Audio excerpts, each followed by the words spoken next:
Excellent. So, welcome everyone, and welcome Luigi. I'll give a short introduction for Luigi, and then give the floor to him. Luigi Iovino is an associate professor at Bocconi University's Department of Economics, and he's also a research affiliate at CEPR.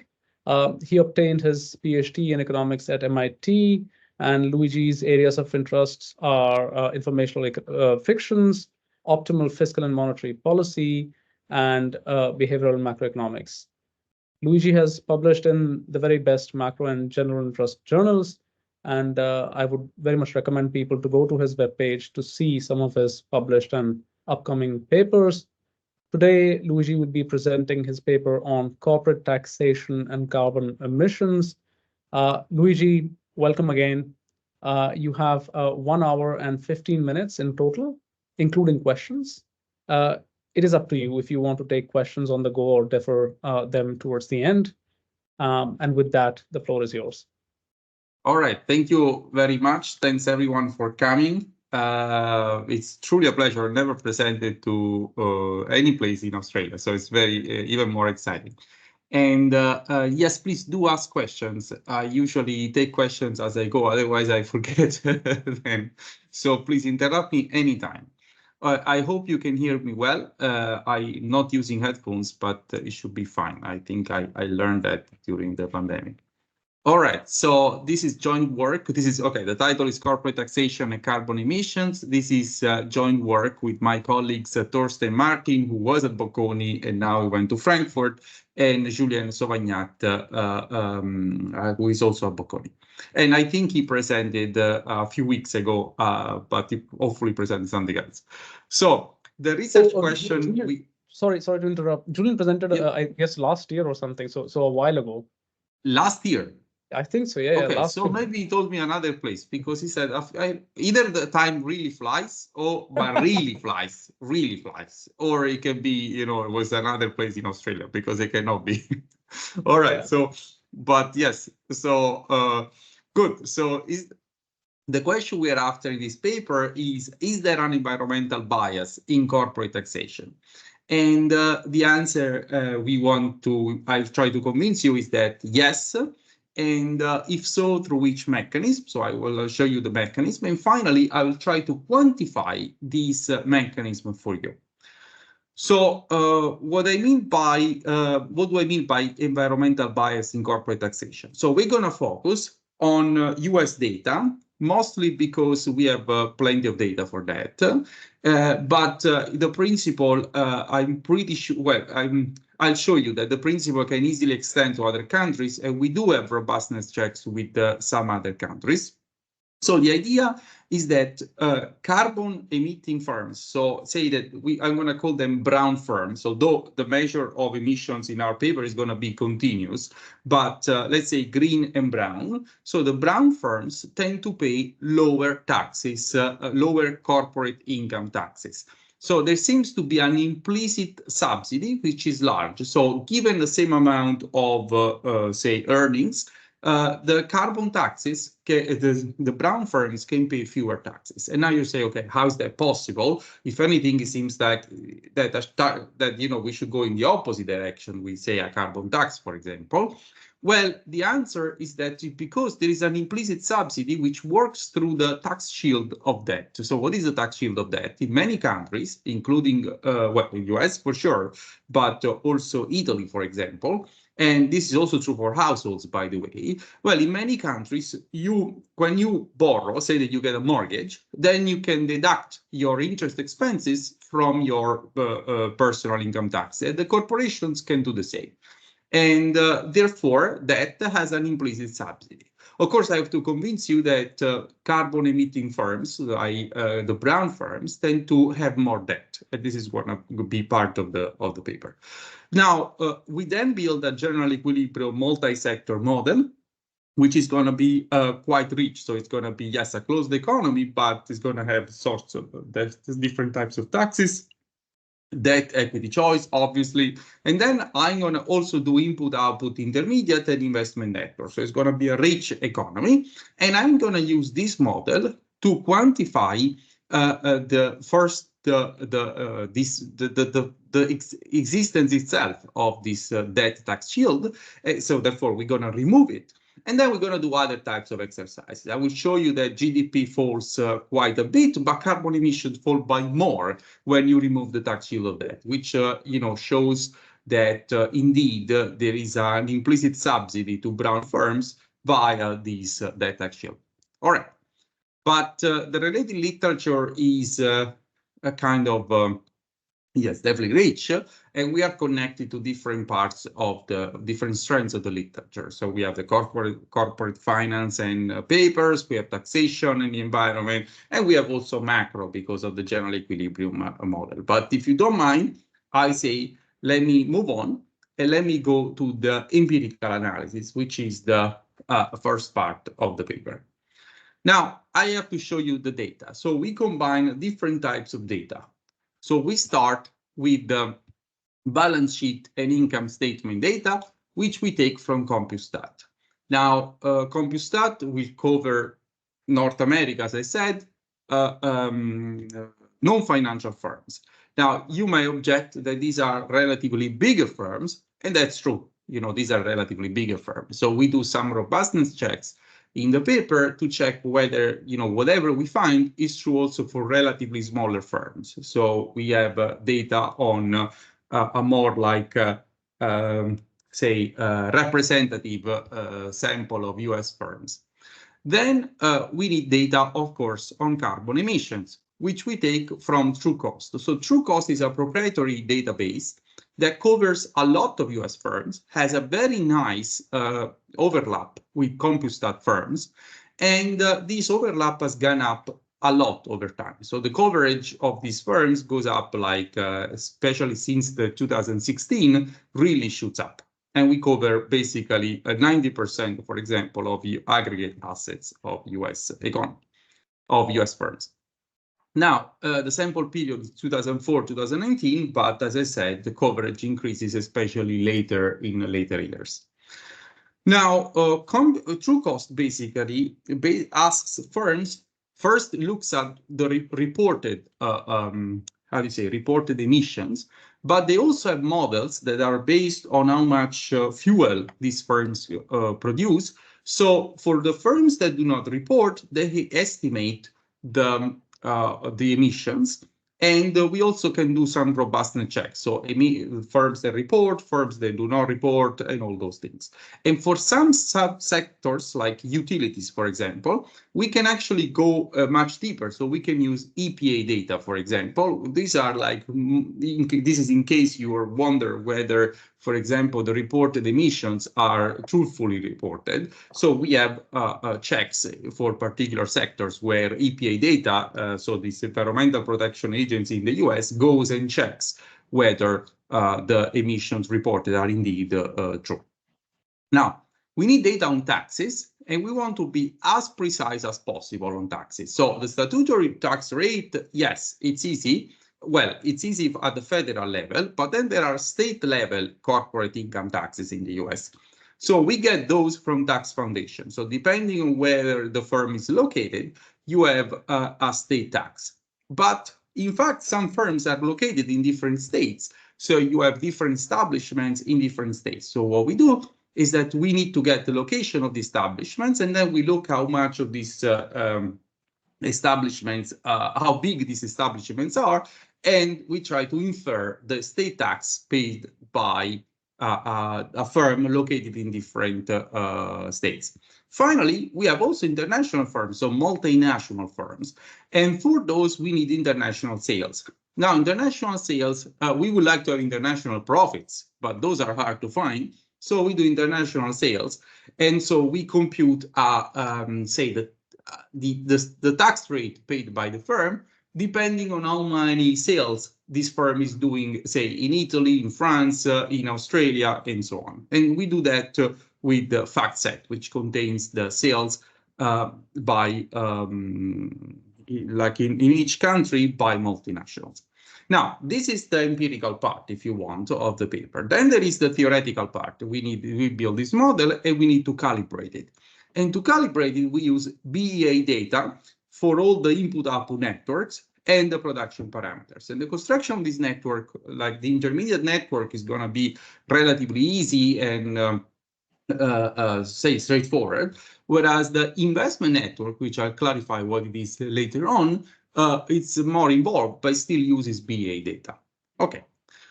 Now, quick description of the data. This is here because my empirical-oriented co-authors have told me I have to show the descriptive statistics. So this is what the data looks like. But if you don't mind, let me go to the baseline specification. So I'm gonna show you several versions of this orange regression you see here. So on the left-hand side, I have taxes scaled by sales. I will comment on sales in a second. Taxes are going to be, well, the taxes that we read on CompuStat. There are actually different versions of taxes. There are taxes that are like written on the income statement, taxes that are actually paid by firms because there are some, say, the IRS, the tax authority in the US allows firms to deduct past losses, for example, from taxes. So there are things you can, the firms can do to pay fewer taxes, so to smooth out taxes over time. We try to control for that. Then there is, on the right-hand side, the main coefficient of interest is going to be this beta here, and carbon over sales. So carbon is the measure we take from true cost that's in the baseline analysis. Then we have a bunch of controls, which may or may not be there. In particular, we have this measure of profitability, which is EBITDA. For people who don't know what it is, it's earnings before interest, taxes, depreciation, and amortization. So it's kind of a measure of how much, if you want, how much income that the firm produces goes to pay capital. Capital can be in the capital and taxes. Okay, capital can be paid in the form of interest if you finance it with debt, or it can be paid in the form of, say, now I'm loosely speaking here, in the form of dividends if you finance some investment via equity. Then we control size, age, share of foreign. We also add fixed effects for the state, each quarter, state for year, and we cluster errors and so on and so forth. Now, what does this regression say? So first of all, let me say that this should not be interpreted in a causal sense. But first, let me explain the beta. So suppose I find a positive beta, that would mean that emission-intensive firms, so firms that emit more carbon, tend to pay more taxes, right? There is a positive association between carbon emissions and taxes. And this, again, should not be interpreted in a causal sense. So I'm not saying that a firm that pollutes more, so a firm can pollute more to pay fewer taxes, right? I'm not saying that. I'm just saying there is an association in the data. Now, why am I scaling by sales? This is one way to do it. If you wonder, say, okay, given that you're talking about taxes, and taxes are paid on income, why don't you scale by profitability? So EBITDA, we can do that. And in fact, in the new version of the paper, there is, because I forgot to say, we are currently revising the paper, there is a very high chance that the final version will have EBITDA instead of sales as a form of scaling. Okay, so now let me show you the first version of this. So remember, beta, if positive, means that there is a positive association between carbon emissions and taxes. And this is what I get if I do that. So you see the coefficient of interest is the first row, and you see that there might, yes, please. Sorry, just a quick question. What is the unit of measurement for carbon there? Is it in dollars? No, carbon is,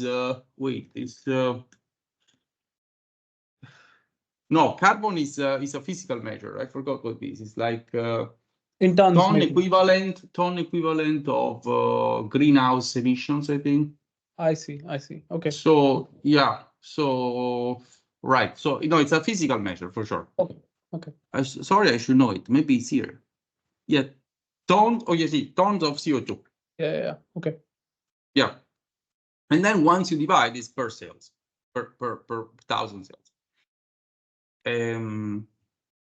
Okay, so this is what we get. We get this negative coefficient, no positive. So if you just look at this as a correlation, you see that carbon emissions are negatively correlated with taxes paid by firms. Luigi, sorry, there are a few more hands up. First Oh yeah, sorry, I don't see them, so I apologize. No, that's oh okay. yeah, now I see them. Please. Yeah, this Okay, first I is have to Sean. change the screen to see them. Yeah. First is Sean, and then is Rod. Please. Questions here. So here, can I go back to your question question? So here, I'm just wondering. So here, just clarify. So here, the firm just means the establishment or firm rather than the whole listed company. Right? Okay, if I understand your question, so this is not the establishment. This is actually the firm, but the tax you see here, the taxes are computed. No, okay, sorry. This is the firm. Okay, so we are looking at the income statement of the firm. So we see the firm, how many taxes the firm pays. I mean, the firm just like the subsidiary or branch of the publicly listed companies. Is that correct? No, this is the at this level. I haven't showed you the establishment part, but at this level, this is literally the income statement that that I get on CompuStat. Sorry. It is just the regression is wrong at the whole public listed company level, rather than Yeah, the exactly. branch. Because okay. yeah, if you are a firm, so when I say firm, you're right, it's a publicly listed company. So a company, say, has to report one balance sheet, one income statement. That's the income statement we take. So if a branch does not file an income statement, then it's not there. But it's true that I might confuse you because I discussed the establishment before. That will come later because I need to know what the tax rate this company pays. And in the income statement, it's not obvious, right? How do you construct the tax rate? Because there are different ways, right? Again, you can do different things if you're a firm to pay fewer taxes and all. Yeah. What is the effective tax rate that a firm faces? That will depend also on the locations of the establishment. That comes later when I compute tax rate. Okay, So thank you. second question is about the left-hand side of it. Is the tax here in the numerator includes all the tax payments or just the corporate income tax? No, this includes only the corporate tax rate. So the taxes that you read at the very end of the income statement. Okay, so at the end you have, say, the profits, and then you have taxes that you pay because of your income. Say it's not other taxes, but let me think if I control for. Okay, I don't remember if we look at other taxes. At some point, we did look at something like property taxes. But the environment tax, I do not know whether they. No, okay, the environment tax. Where would okay? My accounting is really bad, I suppose. But see the yeah, one thing we can do. Right, I think we do is like potential. If you're thinking about a carbon tax, right? So in the US, there are, correct if I'm wrong, I'm not particularly knowledgeable here, but there are some places in which there is a market for permits, right? So there is the West Coast, there is the Northeast corridor, Northeast area. But not all firms are subject to this, at least to the carbon tax, or so. So where that will show up, it will definitely show up somewhere. So I think, okay, this is okay. I should know better about this. But the short answer is that no, we do not have those in this measure. That's for sure. Yeah. Yeah. Thanks, Luigi. Rod, of course.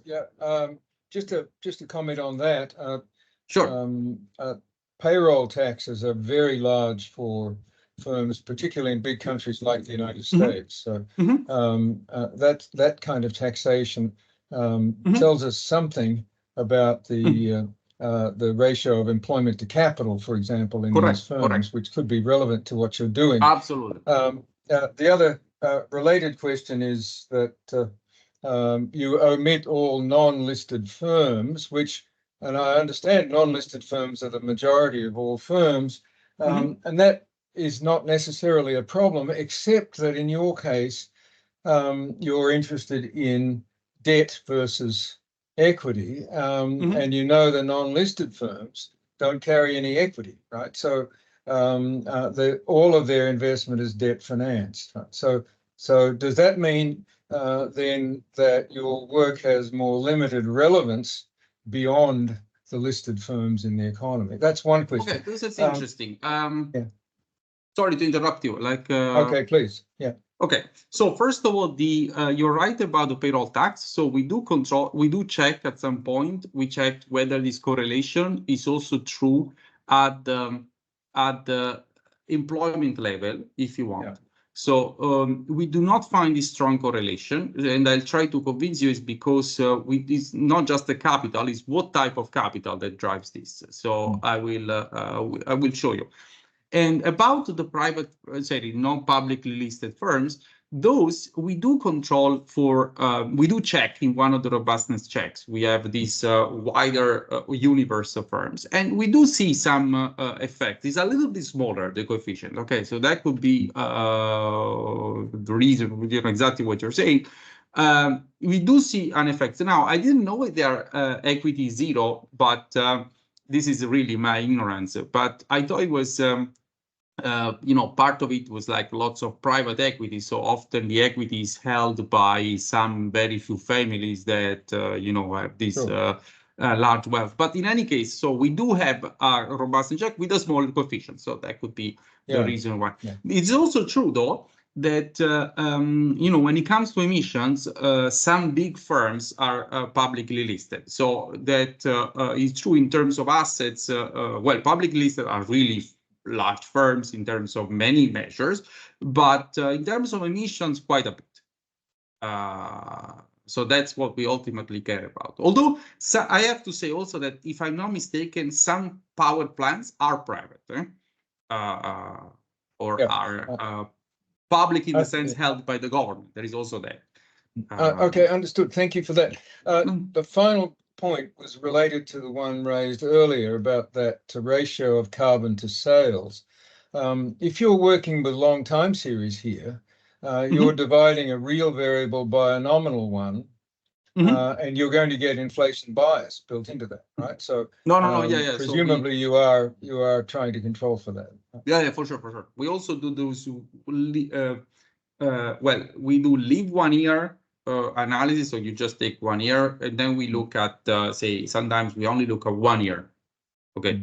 Of course, we get noisier estimates, but we do control for inflation. Okay, thank you. Yeah, no, that for sure. Okay, so, all right. So I was here. So this is what we get. Now you see that we might or might not have controls, but the coefficient is relatively robust, right? So 1 ton of carbon emissions, this is what you asked before, Girish, that, this is in terms of physical units, is associated, remember, this is not a causal statement, with 5 fewer dollars of US taxes. Now, how do we, what else can we say here? So I say, how about we take taxes? Remember, taxes was the left-hand side variable, scaled by sales, but forget about sales for now. So taxes, we can actually divide into 2 parts. So what you see at the top of the slide is just an identity. We have taxes plus, I'm going to add interest payment, which I read directly from the income statement, times tax rate. Now, this is the tax rate that I have to compute. And this is why, to be very precise on this, I need all information I can get: the federal tax rate, the state level tax rate, the foreign tax rate. So that's why we need all the information to compute this, what we call, an effective tax rate that the firm faces. Now, what is this measure, the black measure I have defined here? Well, this is it's a bit loose here, but this is the taxes that the firm would pay if it was entirely financed by equity. Now, I say this is loose because, if basically this is saying, suppose there is no tax shield, suppose that you pay taxes also on, suppose you were to pay income taxes also on your interest. But this is loose because it's not allowing the firm to readjust, right? So it's not allowing the firm to change its behavior. It's just saying, okay, whatever the taxes is paid, I'm going to add the measure I see of the savings that the firm enjoyed thanks to the tax shield. And now, as I'm going to add it, I'm going to subtract it. This is our measure of tax shield. So essentially, I'm taking taxes, I'm adding a measure of tax shield, I'm subtracting the measure of tax shield.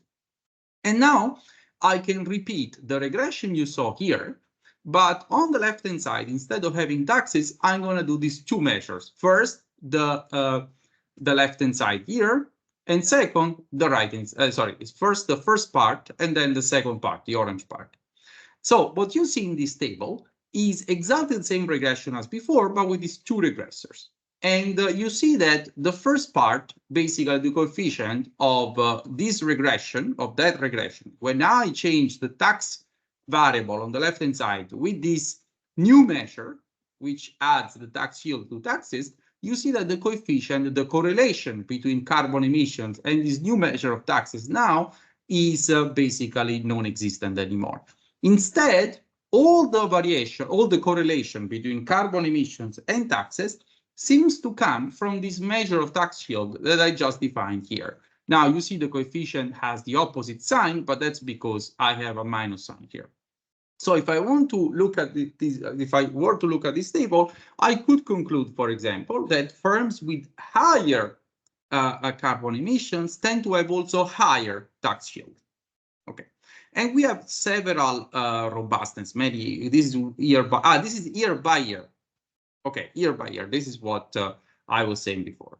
So this is year by year, and basically this is basically doing 1 year at a time. So this could alleviate a little bit the concern about inflation, although we do control for inflation. And leave one out. Okay, this is what I was referring to. This is leave one out. You leave sectors out one by one to show that this is not specific to a particular, it's not driven by a particular sector. And then we have log specification and everything. Okay, so Luigi, now, Luigi, yes, sorry, please. quick question. So I understand the tax shield bit completely.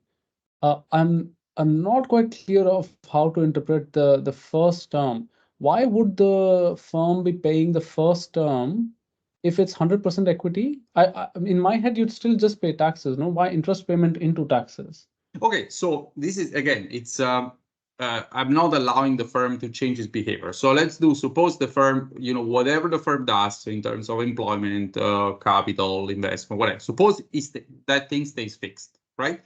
Now, how do I pay taxes? I have my sales, then I subtract the cost, I subtract the labor bill, the wage bill, and then at some point you go down in the income statement. At some point you have to subtract because they have the tax shield. So whatever you pay for interest on your corporate debt, you subtract it. And then what's left is, again, very loose, this is a measure of profits, and you pay taxes on those. But suppose there is no tax shield. Suppose the law does not exist. Then you have to stop a little earlier. Yeah, you can't deduct. Yeah, I see. You cannot deduct. Exactly. Yeah. You cannot deduct. So your your profits will be profits plus interest, and then you apply the tax rate on this. But we need to know what the tax rate is. It's inside taxes already, but we don't know what the effective tax rate is. But this is, again, loose because I'm not allowing the firm to change its workforce. I'm not allowing the firm to change its price, for example. So I'm not doing that. Of course, in real world, things will change. Hence, we need a model for that. But for now, it is, yes, there's a question by Rodney. Sorry, can I just follow on from that? You have to bear in mind that the interest payment times the tax rate is the tax that's borne by the creditor of this firm, right? So it's not necessarily the case that the income generated by this firm, which might involve externalities you describe, it's not necessarily the case that tax is not collectively paid on that income. Yeah. I mean, it's true that you're saying the interest rate, for example, would adjust to capture the fact that there is. But if you wanted to measure the total tax, presumably the creditors are paying tax because that represents income to the creditors, right? So. Oh, yes, for sure. As are also the equity holders who pay the dividend tax. Correct. For sure, Yeah. for sure. No, Correct. you're right. Yeah. You're right. In the model, we have those. You're right. At this stage, we just do that to see that there is this clean fact that you know, just to show you that the variation is captured by this. But you're right that if you want to do a thorough analysis, which we want to do in the model, then you also have to take into account dividend taxes and income taxes on the thing. So we try to do that. There are differences between these two things because that should also affect the choice between debt and equity. It's not just the firm, it's also the creditors at the end of the work. Yes, so we do that. Nonetheless, the firm's decisions are being driven by its owners, right? And so when the firm uses debt, then the bank or whatever it is that's lending money to the firm is also, you can think of it as just one of the owners of the firm. Sure, absolutely. But I guess you can then say, well, the lenders to the firm through their particular contract have no influence over the firm's decision to emit or not to emit, right? Let's do it at this stage. So you're right, there is in the model, we're going to have that. That in the sense we're going to have the debt, equity, tax by income tax of the creditors have to pay, the dividend tax. We try to be as precise as possible, okay? At this stage, you're right. At this stage, we're not thinking in terms of like behavior of the firm. I'm just saying, okay, from a purely accounting point of view, suppose I add this measure, which has a meaning, but is a very narrow meaning, like it's literally taking an item on the balance sheet, multiplying by tax rate. I'll show you that this drives the correlation. Now, if you were to remove the tax shield, that would be an entirely different thing, because as you said, we need a model, like who is going to benefit for that? Maybe the firm will increase its debt for what we know, instead of reducing it. So you're completely right. This is really a narrow, if you want, exercise, just to show you the magnitude. For sure. That's a very good point. And so now let's focus on the tax shield.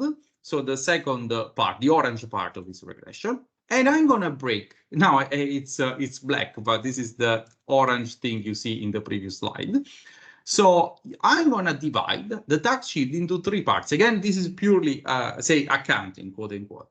So, so tax shield is by definition the interest payment times the tax rate.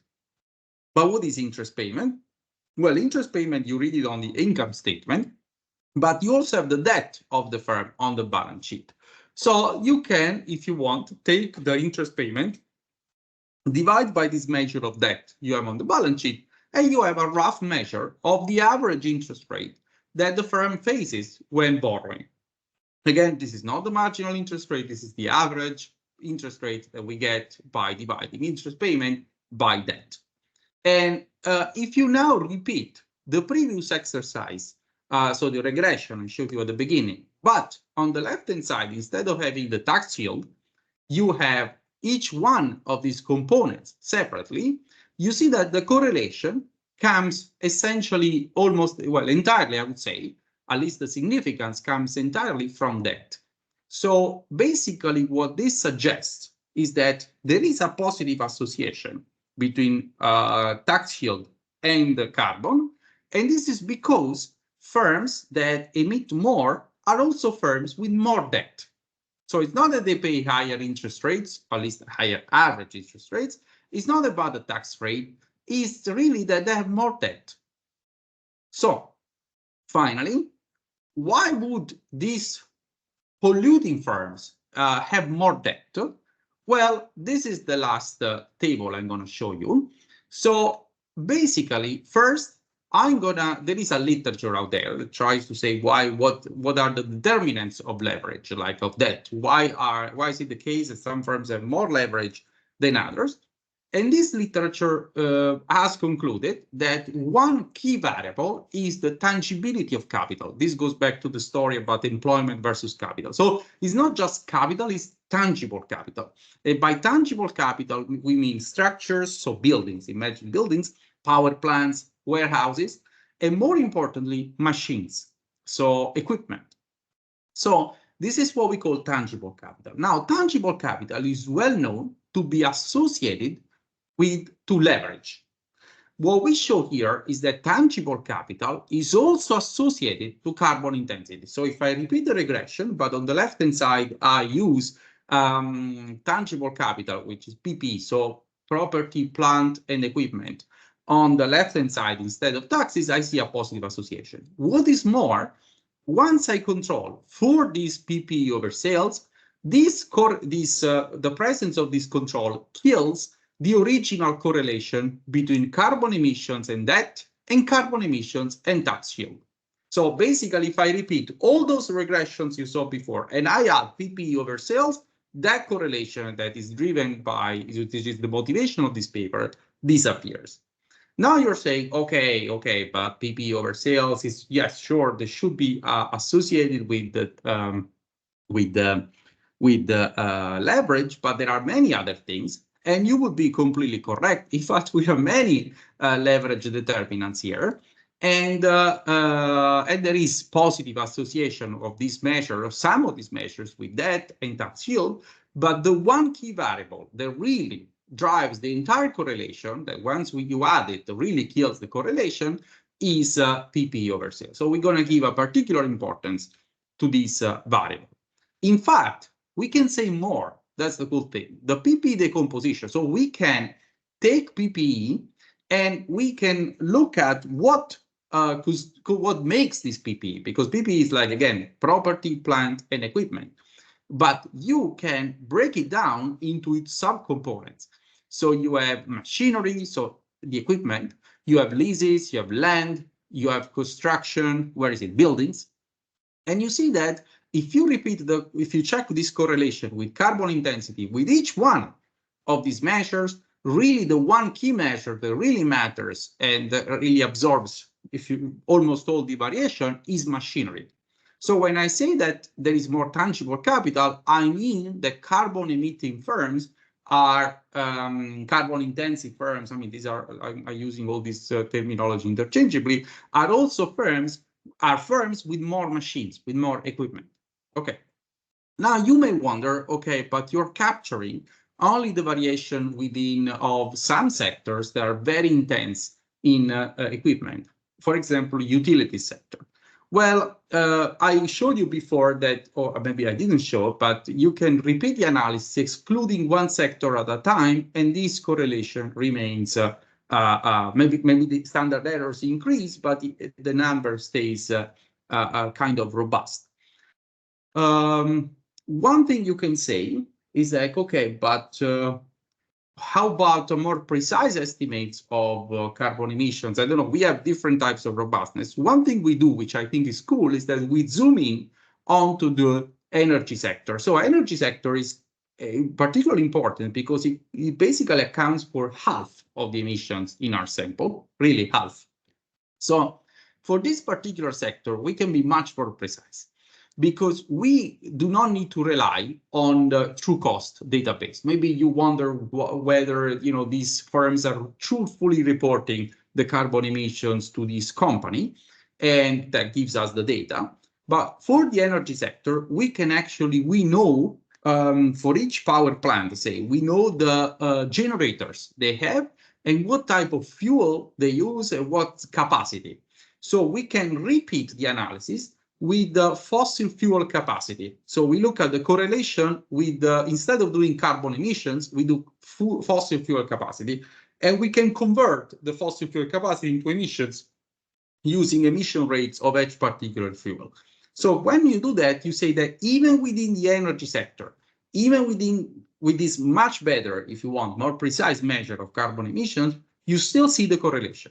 So it is true that we look at different industries, but even within this particular industry, there is a negative association between, for example, taxes and fossil fuel. So it's not just an across industry type of analysis, although across industry is important for variation, but it's also within industry, especially for the energy sector. Okay, again, I have a question, I think. Sean. Yeah, so Luigi, can you go back to the previous slide? Please. Wait, previous slide. Categorize the TP into many different types. I'm just wondering why these coefficient for the land and the buildings are not significant and these negative. Do you have any explanation for that? Well, To me, my land and buildings are their value are less depreciable than the machines. correct. I So think my it's a good asset to bank. What actually? no, yes. Yeah. Sorry. This is important. Thanks for saying that. I should be much more clear. It's absolutely important for leverage. It's a very key object. As a bank, I prefer to have as collateral. I mean, I'm not a bank, but if I were a bank, I would be much happier to have a building instead of a stupid machine behind to back my debt, to back the debt. This is about the correlation with carbon. So if you correlate PPE, if you correlate debt with structures, with the buildings, the correlation is there for sure. But I'm looking at the correlation with carbon emissions. So now, suppose I have two firms in the same city. One is like a law firm that has a huge building, and one is a power plant that has a huge plant. Now, they both have lots of buildings, like lots of it. They both have debt, but one emits a lot of carbon, the other does not. So there is no correlation between buildings and carbon emissions in this example of mine, right? Because they both have buildings. What's really different is the machines. Machines are correlated with carbon, and they are correlated with PPE, with debt. Think about it, like with buildings, we can definitely borrow more, but buildings are not correlated with carbon emissions. That's what I'm saying. So if your story is true, so I'm just wondering, can you just actually interact the land buildings with this carbon intensity? That means the firm with more land and they emit more, they can get actually more debt. I haven't done the interaction. I can, and this regression tells you that, say, the first row, the carbon intensity, so that would be carbon emissions over sales, is not correlated with buildings or with land. With carbon emissions, not that. That for sure is correlated with buildings, for sure. But we are trying to explain the differential tax payments of carbon emitting firms, not that. If I were to explain that, for sure, I would need buildings and land. But for this particular variation, buildings do not help. And my understanding is that, you know, a law firm, a very successful law firm or an investment bank has lots of buildings, but not so many emissions. In fact, in our data, they do not emit, because to emit, you need to literally emit. So this is, I forgot to say, this is, well, sorry, so this is scope 1. So these are direct emissions, but we also do with scope 2, so it's not completely true. But like say, they do not emit, or they do not emit as much as a power plant, which has buildings. That's for true, sure, but has also machines. don't you need here to establish that these firms are different in their leverage? Right? And you want to establish that more leverage leads to more emissions. Yes, but you know, any firm with a lot of capital, other things equal, is going to have a lot of leverage, right? Sure. But so you need to say, well, the law firm could borrow just as much to finance its building as the power station does, right? Correct. But so you need to establish that there's a difference there. Yes. Okay. So we look at the total debt. Okay, debt over sales with carbon emissions correlates positively. So a power plant has whatever debt. Well, the power plant emits more, that for sure. That we can tell relative to a law firm. And because there is a positive association with that, it seems to be the case that the power plant also has more debt than the law firm.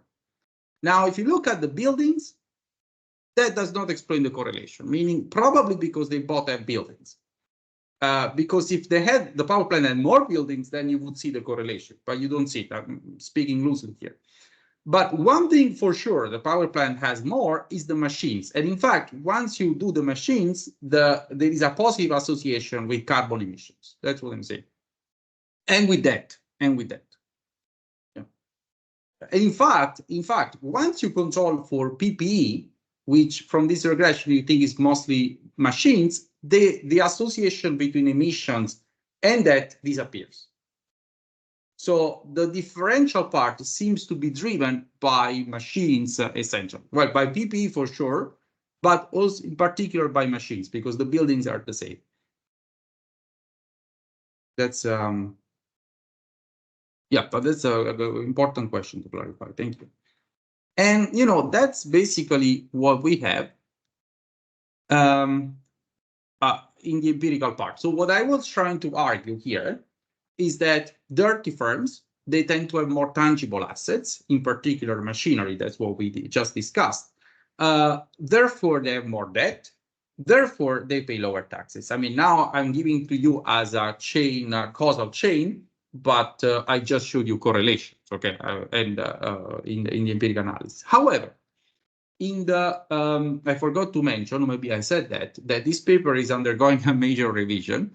And unfortunately, so we are almost there, but not enough, and I couldn't present the latest results. So we were asked by some people, some referees, to do the some causal statements. So it's hard to do causal in this setting, because how do we get this exogenous variation in carbon emissions? Or in fact, we would like to have some exogenous variation in the tax yield or in the tax rate. Well, luckily, we have Trump. And Trump passed the Trump reform. And the Trump reform was lowering the tax rate and also changing the tax yield a little bit. But the majority of it is like lowering the corporate tax rate. And so we have now new analysis, which shows you that we have lots of different ifs. We compare firms that are like brown versus green, before and after tax. And we also do a triple interaction with Canada versus US. And it turns out that once the tax rate was lowered, all firms pay fewer taxes, but green firms pay much fewer taxes, say, because they were not enjoying the tax yield. So when you lower the tax rate, all firms pay fewer taxes, but remember the brown firms are enjoying the tax yield, so they're paying already fewer taxes to begin with. Once you lower the tax rate, this benefit of the tax yield is reduced, right? Suppose the tax rate was 0, then tax yield or no tax yield is the same, it doesn't matter. So we have this diff and diff, or triple diff and diff, that it's coming in the new version of the paper. We hope that will be addressing a little bit the causal concern. So yes, I did not show any causal evidence, but we could, in principle, address a little bit of those concerns with this analysis. We also look at the effect of cumulative equity returns after the Trump reform was introduced. And as you expect, the green firms benefit more of this reform, relatively more of this reform. Okay.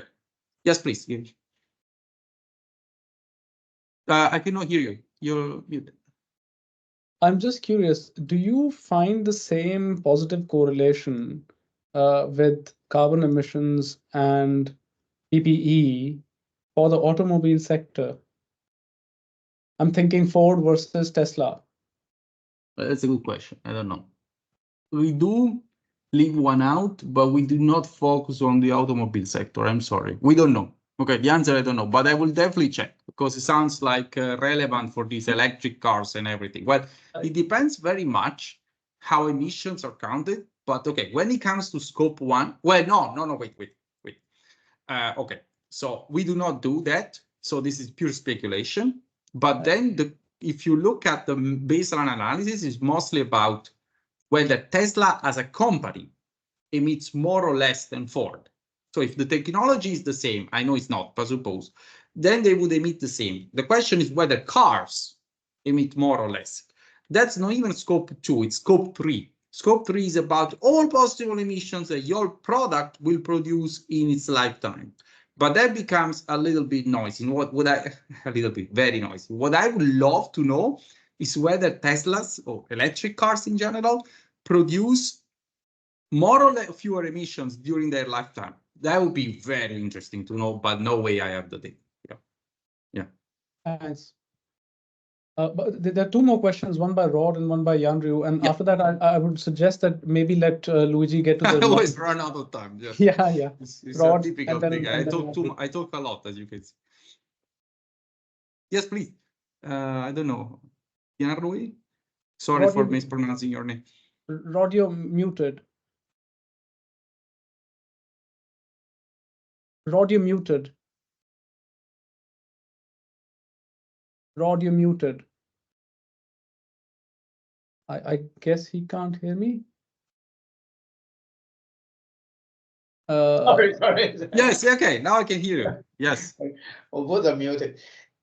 Thank you. Yeah, just wonder whether your results will be the same if you use profit instead of sales. Okay. So the dirty firm may have a lower profit margin, right? Yeah, no, for sure. So what we do, again, in the revision, we're gonna, because we have had this question a lot, so we like sales. The model is gonna suggest sales, but you say, okay, but that's maybe the model, the assumptions of the model. It's true that in the model, many things are proportional. So in reality, we like sales. One reason is that some papers in the literature, they do sales or assets. But another reason is that they are positive. When it comes to profits, sometimes you have negative profits. But it's not a problem, we realized. And in the version of the paper, we're going to do EBITDA instead of sales. And the results hold. But you're right, it's much better measure because closer to the taxes. Taxes are levied on income, so not on sales. So at least this type of taxes. So we look much closer. So now we do EBITDA. That's the short answer. And the results are well. Okay, thank you. Then there is Rod. Am I next? Yes, please. Yeah, okay. What I meant to say before, apologies for leaving my microphone off, was that if you're going to worry about downstream emissions, then you have to worry about upstream emissions as well, right? So that the evidence appears to be that the components that go into electric cars generate much more emissions. I agree. Than those that go into petrol cars or whatever. I mean, it seems to me that what your analysis does is it establishes quite a strong link between machinery use by firms and emissions. And that's interesting in itself. I'm less convinced about the taxation story, and the reason is that the reason we have a debt shield, right? The reason we have negative gearing in Australia, for example, we call it negative gearing here, is to prevent the double taxation of income, right? So that you have it when you borrow money, you have someone who is earning, some creditor who is earning some income from your activity, and that creditor then has to pay tax on that income. If you don't have a tax shield, then tax is paid by the firm first, and then the creditor pays tax on the income that goes to them, which is very inefficient. Right? And it's something that we don't see mentioned in the media when there's a debate over negative gearing, or in this case, what you call the tax shield. Right. So the existence of the tax shield is all it is really doing is redistributing who pays the tax, right? But there still is tax being paid. But I completely agree. There is one thing though I have to say is that at some point to calibrate the model, I was looking into this. And I'm not an expert on taxes, especially taxes paid, theory of taxes, but not the taxes paid. But I was surprised to learn in the US, that it is completely true that creditors pay taxes in addition to what the firm pays. And it is true that dividend and capital gain taxes, they tend to be lower, at least the statutory tax. Whereas when you buy a bond or a corporate debt, you have to pay the regular income tax, which depends on your income. So it's hard to know who owns this corporate debt because you need to compute the thing. Sure. There is, however, in addition, an extra complication that it seems to me, but again, I'm not an expert, I convinced myself that there is also things like, I think if you, what is it? Like if you have it in a pension fund, the corporate debt, then there is yet another form of taxation. If you, in fact, if you give it, if you bequest, then you pay even different taxes. So I remember I was looking at this paper by Asimoglu on some Brookings paper in which they try to do some estimate of that. And yes, people who own that, they pay more taxes on average, but on a major average than equity holders. But the difference was not absolutely enormous. So you're right that, you know, removing tax shield all the way to zero, maybe you're right, that is not, because it will create a major disadvantage for debt holders at the upstream. But reducing it a bit, I think overall there was still an advantage of that. That's what I convinced myself. Having said that, you're right. I mean, this is not suggesting that you have to remove it altogether. Although in the analysis, I will show you that. But the way we interpret this paper, and I should present it in a different way, I guess, is not about removing the tax shield. It's about changing the corporate income tax. Exactly what Trump does. What Trump did. So what I was trying to say is that suppose you are like the US president or the US Congress and you decide to change the tax rate, the income tax rate, not the tax shield. So this is going to have a differential impact as things stand on one versus other, like green versus brown. This is what we want to say. Yeah, so fair enough. That's the counterfactual we would love to push. And you're right, I'm not pushing that in the presentation. Yeah, it's another things being equal kind of question that you're answering. Absolutely, absolutely. And the question is, well, if there was a change in the tax rate on income, would there be parallel change in the tax rate on corporate income and on concessional income like superannuation funds and so on? And we don't know. And it's a reasonable thing to say, let's assume not, right? So that's fine with me. Yeah. Thanks a lot for that. Thank you. Just a request, everyone. Let's give Luigi 15 minutes of uninterrupted time to discuss his theory. Thank you. But it's a pleasure to take questions. But you're right, and I always forget. I'm totally not discounting my time. So to sum up the empirical part, which is the first part of the presentation, we have the. This is what I try to tell you. So this is now the visual representation of the regression. The bins here are, every point is a collection of firms. Okay, we have more data than this. All right, so let me go to the model. The model, I'll try to go relatively fast, but because in part it's standard, in part, well, it's kind of standard with lots of moving parts, but it's standard. So there is a representative household, and representative household is really standard. So there is has some utility over consumption bundle and labor. Consumption bundle is itself an aggregate, a Cobb-Douglas aggregate of consumption from different sectors. And for each sector, in each sector, there is a continuum of firms. And so the consumption bundle of, say, industry utilities itself, Dixie-Stiglitz aggregate of the consumption in every firm within the sector. And you see that the sigma I, the elasticity of substitution within the sector, is allowed to be sector specific. That's because in a Dixie-Stiglitz framework, this will be one-to-one in a one-to-one relation with the markup. So we're going to have sector specific markups here. Then there is labor. There is one labor market for simplicity with one wage. There is income tax. Then there is three types of investment of assets that the household can buy: risk-free government bonds, risky corporate bonds. I will discuss that. After all, you remember the whole thing we know from the empirical analysis that leverage is important. So we need to have leverage, and then equity. And there's going to be the income tax, the average income tax. This is what I was discussing right now with you guys on corporate debt, but then there's also going to be a dividend tax on equity. Now, firms are a little bit more complicated. Again, standard, but rich. So They are owned by consumers. They maximize the present value of dividends.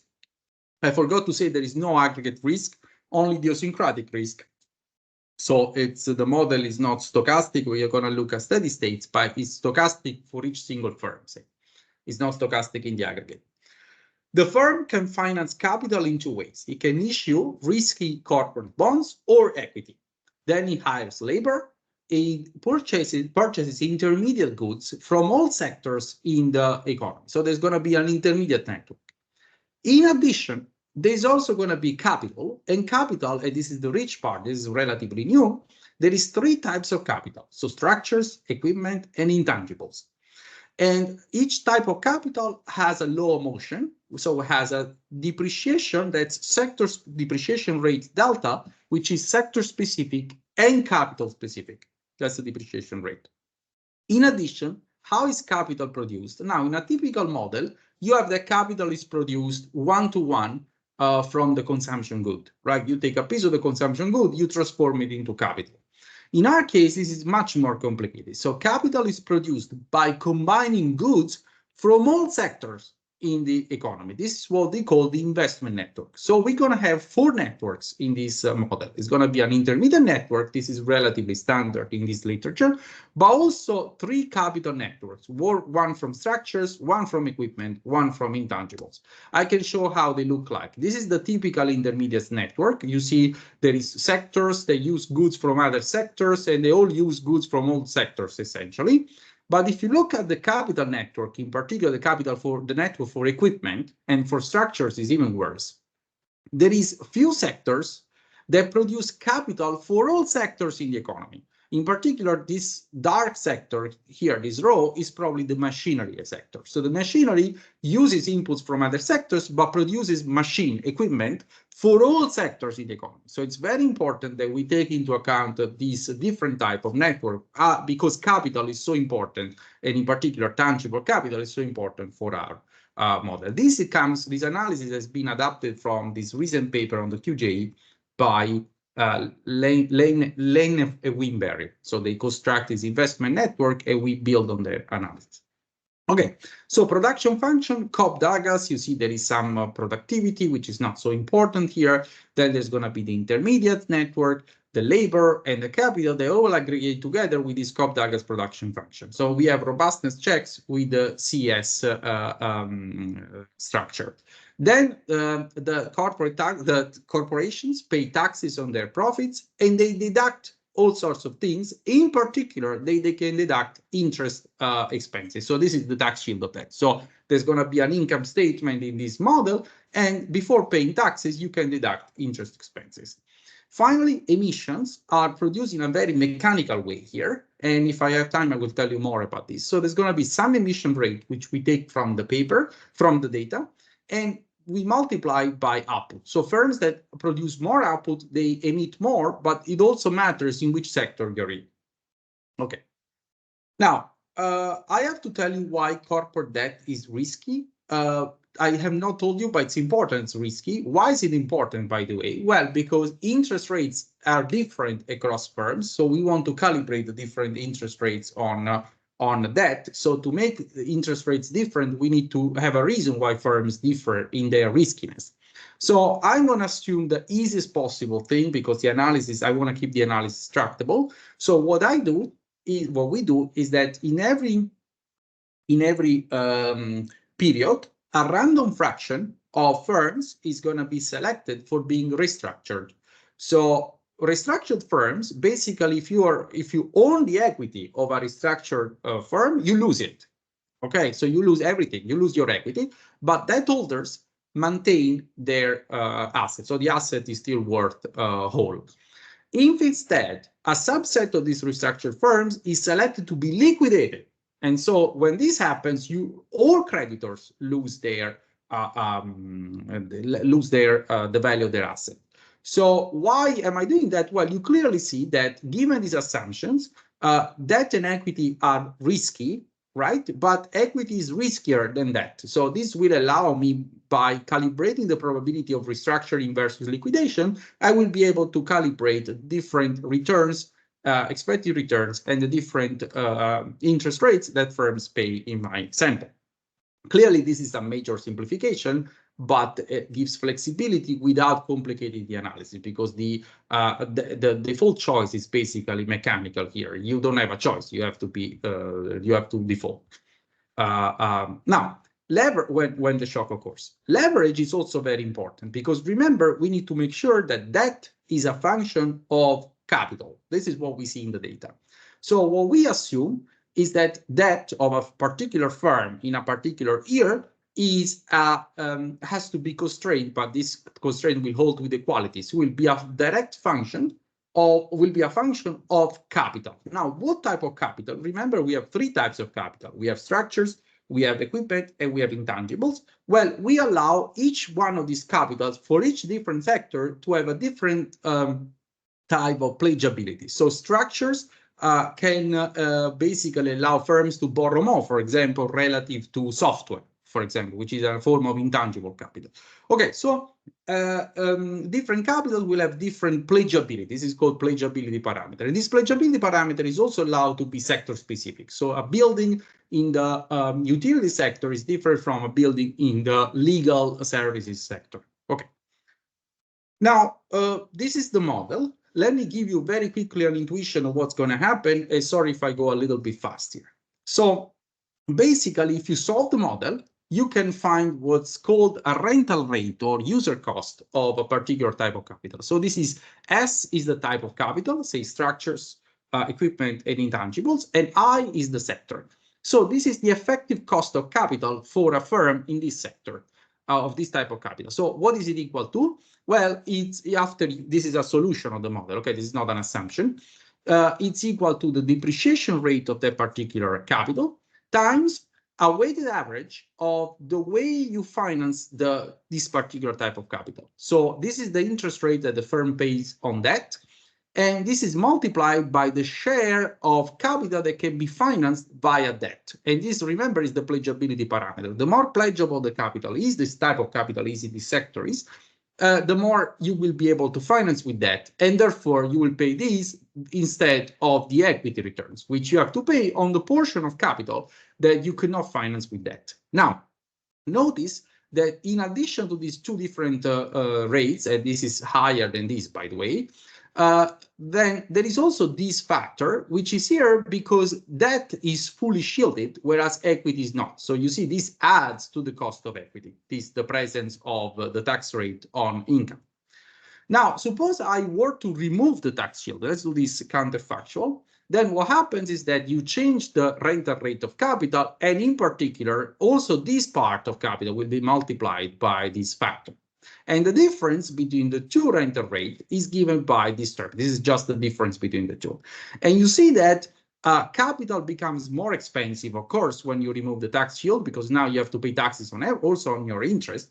But in particular, the capital that becomes more expensive is the capital with the high side. So a capital that's pledgeable, a capital that usually allows you to borrow a lot, of course. Now, what happens then? So again, this is an exercise I'm doing by just differentiating the solution of the model, and this is totally partial equilibrium. The model is general equilibrium. So I'm just saying, suppose that for whatever reason, I decided to remove the tax shield. What happens to the production and therefore to the emissions of the firm, of a firm in partial equilibrium? Well, remember, as I said, that once you remove the tax shield, the rental rate of the firm of this particular type of capital in this particular sector will go up. And this is what you have here. And this is what we just showed, that this number is proportional to size. So the more pledgeable the capital is, the more expensive it will become after you remove the tax shield. But then what happens? Well, obviously, if capital becomes more expensive, the cost goes up for the firm. But how does it go up? Well, it turns out you can solve this in partial equilibrium up to a first order, and you'll see that this is proportional to the amount of capital the firm has. So this is intuitive. The more capital the firm has of that particular capital, the more it will have to increase, the more its cost will go up.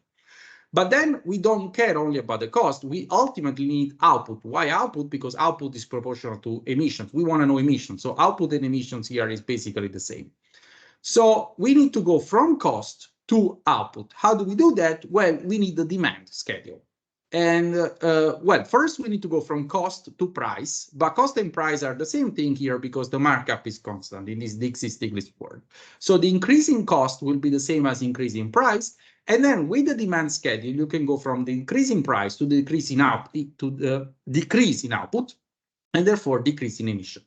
Okay, so bottom line, when we remove the tax shield, the sectors that use a lot of tangible capital, which is easier to collateralize, will be hurt the most. And also the firms, well, which is the same in the model, well, the same, which is correlated in the model, is also the firms that have more of their capital in the production function. So the firms that use more tangible capital and they use a type of capital that's more easy to collateralize, and they have a lot of that type of capital in the production function. This should be relatively easy. So I'm going to skip a couple of slides. Sorry for that, but we are basically approaching the end. So we calibrate this model. This is the investment network that I told you, the paper that constructs the investment network. We build on that. And we have a lot of data, BA data, CompuStat, CRISP for equity returns, blah, blah, blah. Now, I'm going to show you one counterfactual, which it might not be the nicest one, exactly because of what we just discussed, but we remove the tax shield of that, right? And we make sure that, yeah, okay, so this is what we do for now. This, again, in the revision of the paper, we would like to do another type of counterfactual, which is the lower the corporate income tax. But let's go with this for now. So what happens when we remove the tax shield of debt? Well, taxes go up. Of course, you can deduct fewer things from your tax base, so taxes will go up. In particular, so when taxes go up, firms decrease production because goods become more expensive. So the household will prefer to say, well, the household will buy fewer of these goods. And so GDP falls and consumption falls. In fact, consumption falls less than GDP because we also have investment in the background. So firms will lower their capital because capital has become expensive. So there is fewer capital, less investment in steady state, and therefore more GDP goes towards consumption. But importantly, emissions fall much more than GDP. Why is it the case? Well, because the fall in output is not proportional across sectors. Some sectors will be hurt more than others. But which are these sectors? Well, we have 56 sectors. I cannot show you all of them. I prefer to show the six most polluting sectors. These sectors account for 85% of total emissions in the sample. You see that they all scale down, these sectors. And in fact, I can decompose the inputs that account for their scale down. And you see that most of it, well, this light green thing is tangible. So these sectors reduce the amount of tangible capital they buy because they hold, because these capitals become very expensive.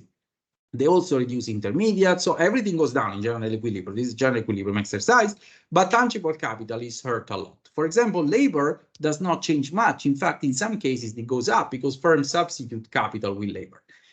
And right, so this is what happens because I forgot to say the fall here, the bin is the size of the bin is the fall in output. So that means that utilities really reduce their output because it becomes very expensive, and in particular they reduce tangible capital within in their production function. Now, last thing I'm going to show is this graph. So basically, you could argue, say, okay, great, you have increased taxes on the corporate sector, but that's not the best possible exercise because you are increasing the budget of the government. So you're raising taxes. By raising taxes, you're lowering production and you're lowering emissions. Great.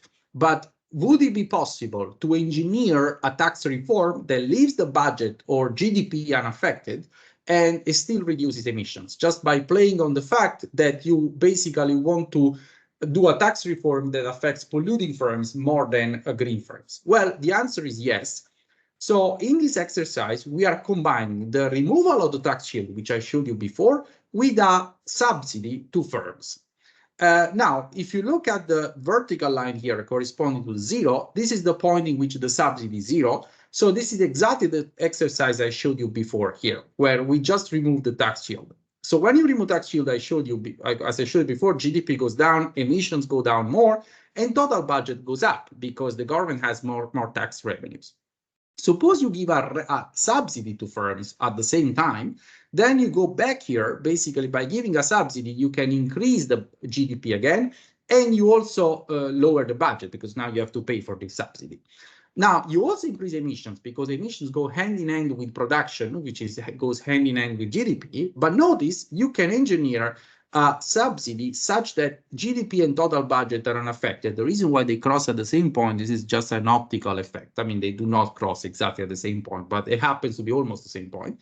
So you can engineer a tax reform that lowers emissions overall and does not affect GDP or total budget. And the reason is that, again, you can reshuffle essentially production from polluting sectors to green sectors by using this, by playing on the tax shield, which disproportionately subsidizes, disproportionately affects brown firms. Okay. So sorry for rushing a little bit at the end, but sorry for taking an extra minute, but I think I made it on time. So I show a paper that basically we document a large environmental bias in corporate taxation, which works through the debt tax shield and tangible assets in particular. So then we show you a policy that remove the tax shield of debt and disproportionately affects polluting sectors, has a large impact on emissions. Well, thank you so much for your time.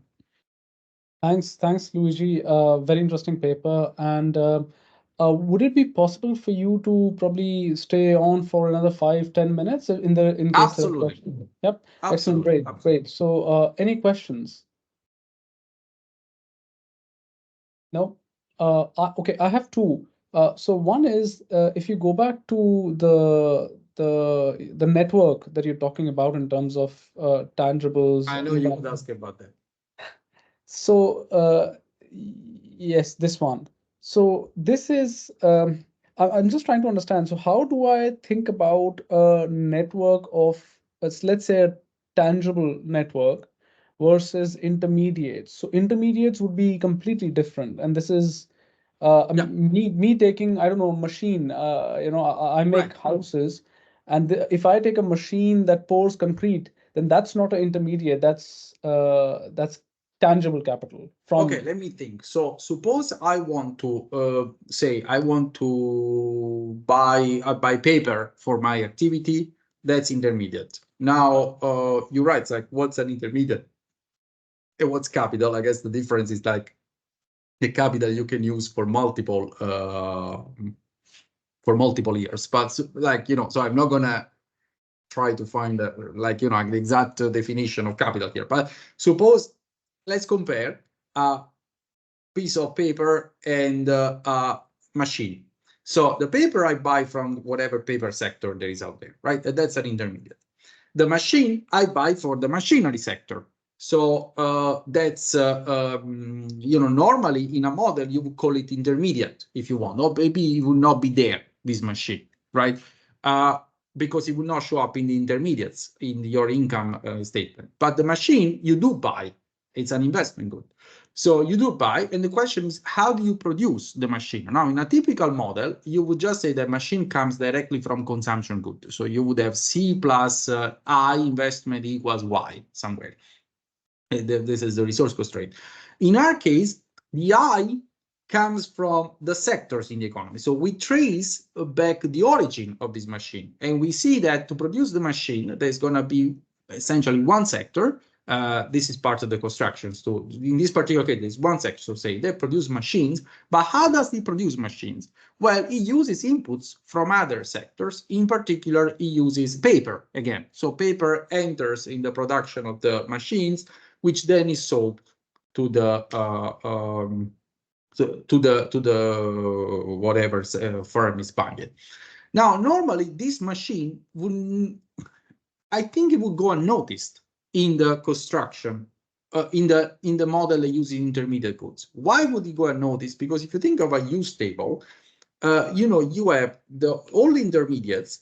Then you have the final, you have the part of this good that's used by final consumer, but it's also the part of the good that's used by investment by other firms. This usually we do not have in the investment network, in the intermediate network. I don't know if I'm making sense. I'm being very No, lucid. you are. Yeah. So this paper, not my paper, Lim and Winberry, they construct this investment network because they want to make the following point. They say, after all, it turns out that very few sectors produce capital for the entire economy. So, for example, the structures are produced entirely by this construction sector, as you can imagine.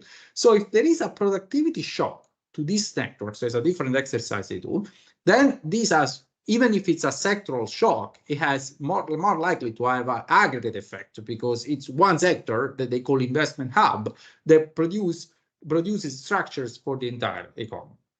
You see, so they wanted to show it's much more concentrated. I don't know if it's the right word. So this is very interesting. I mean, so if I'm understanding this correct, the novelty here and in the paper that you're talking about is obviously you talk about carbon emissions and taxes and the tax shield. That's very interesting. But also what we are doing is what usually is sitting there in the Cobb-Douglas function, where you have a labor and capital and then a CES aggregator of intermediates. You basically put the capital in the CES aggregator as well.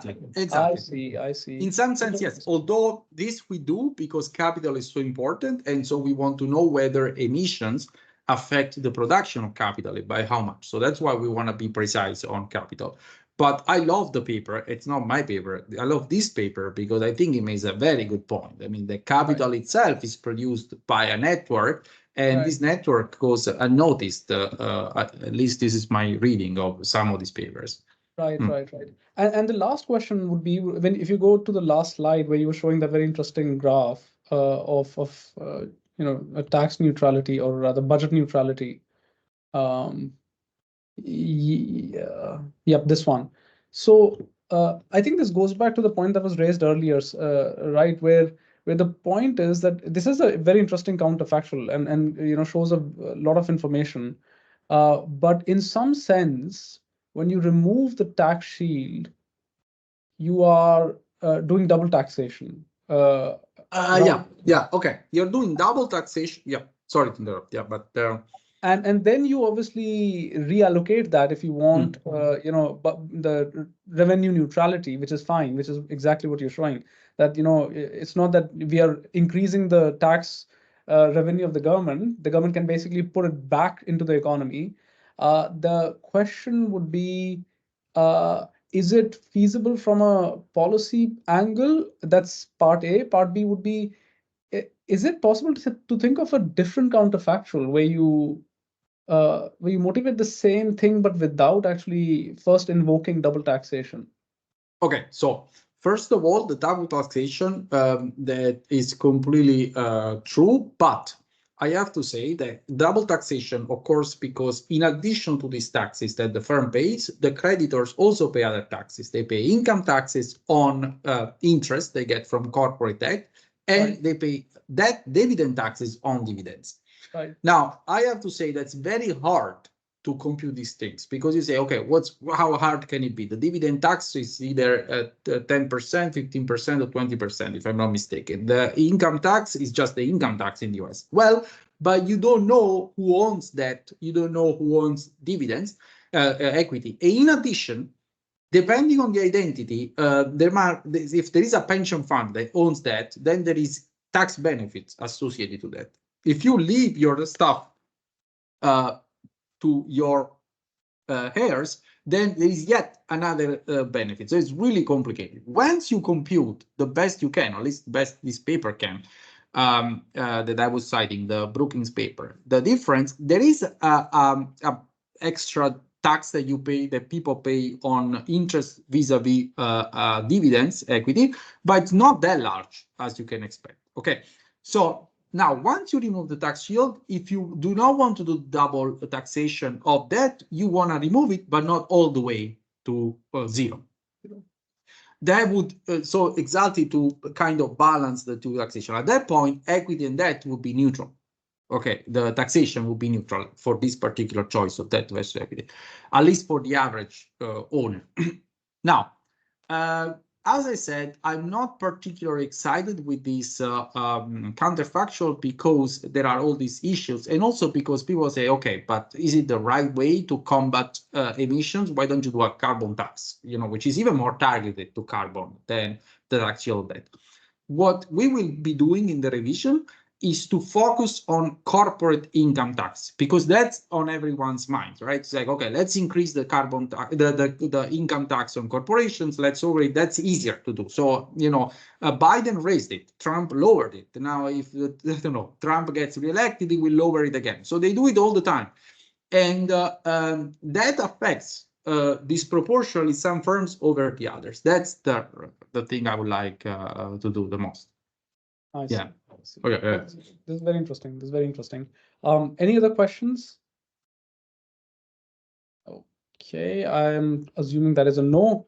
Well, thanks a lot, Luigi. Very interesting. Thank you, guys. Oh, I see. I see. There's one question by Sean. Sean. Sorry, I'm just wondering whether you can still stay with us and for one more question. Yeah, go ahead, Absolutely, go. absolutely. I'm here. Okay, great. So I'm just wondering, so here it's quite interesting finding. But the thing is now you try to associate all this PPE and especially the machine equipment with these carbon emissions. But I'm also wondering another possibility that actually a lot of the investment can also be made for the clean energy equipment as well. For example, the equipment to collect these emissions. This is also part of the PPE, and these equipment can also be used for bank loans. Okay, that will not totally just change your result, but I think it would be just quantitative. Absolutely, yeah. Change in magnitude of this. Absolutely. Yeah, Like so if, I don't know how you deal with this question. No, we just look at the machinery that we see in the balance sheet. Now, if in the near future, firms will buy a lot of machines to reduce the carbon emissions, then I would expect the correlation to go away. Because then you have lots of machines, but very few emissions. As of now, this is not the case. Like, machines are associated to carbon emissions, but your example is like, okay, one day maybe machines will be associated to abatement of carbon emissions. So more machines means fewer emissions, if anything. Then I would expect the correlation to disappear, even go in the opposite direction. But for now, we don't have that. I mean, those machines should be included in the balance sheet, right? So it should be already there in my measure, because we literally take the measure we see on the balance sheet. For now, there is this association, but it's very possible that might go away. That's true. So at the moment, what you're saying is that the causal chain that you were showing, the story right now is that a key input of production for dirty firms is in fact machines, and machines also allow them to extract. Borrow. Yeah. So it's machines. Machines produce emissions and allow you to borrow cheaply. Yeah. That's it. That's the thing. Interesting. Well, that's a very interesting paper, and all the best with the revisions. Yeah, thank you. very much. Fingers crossed. Thank you. Yeah. Cheers. Take care. You guys, really a pleasure. Hope to see you soon. Likewise. Take care. Bye-bye. Bye.